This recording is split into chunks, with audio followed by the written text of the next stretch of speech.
Hi colleagues, in this video I'm going to show you how to create more personalized and effective backgrounds to import into Google Slides so that you can make a collaborative deck in your classroom more effective and help you reach learning targets. And you can do everything on your iPad, so we all have the capability to do this. So what you're seeing right now is that I created a background in Keynote that we all have on our iPad, and now I'm exporting it or saving it as a JPEG. Okay, so I'm going to save that to my camera roll. Okay, so you see, click Save Image. Then I'm going to open Google Slides, create a new slideshow. Okay, so you'll see that I'm going to create a new presentation.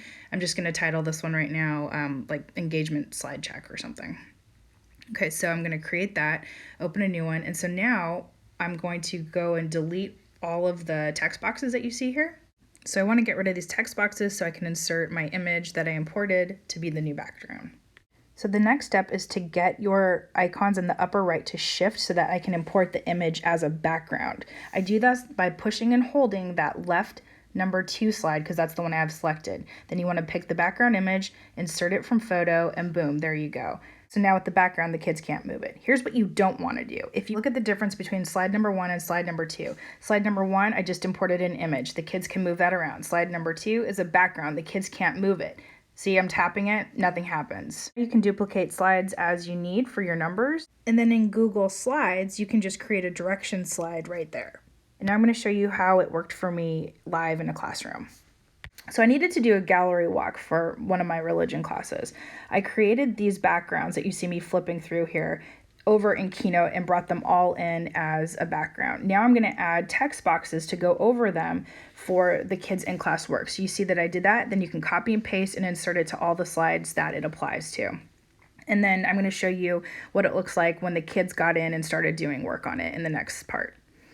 So the kids are in here, they're working, they're all adding the information they need to, they're adding doodles and pictures, and then when we come back into class, the kids have been able to decide who is going to present the different parts of their presentation.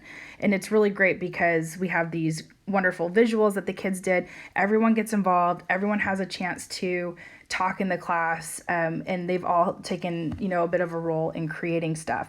The other bonus to this is while they're working on their slides, I can see who's struggling because maybe someone hasn't written on a slide for a while, and then I can jump into their breakout room and check in with them. So sharing your slideshow with your students is really simple, but you do have to follow some specific steps. Make sure that when you go to share that you click the Who Has Access, and so that's the little button up at the top there with the person on it. Make sure you change anyone with the link can edit. So change the restricted to editor. So that means all the kids can edit the slides themselves and work on them in class. So it should look like this when you're done. And now you copy that link and then you can share it with your class.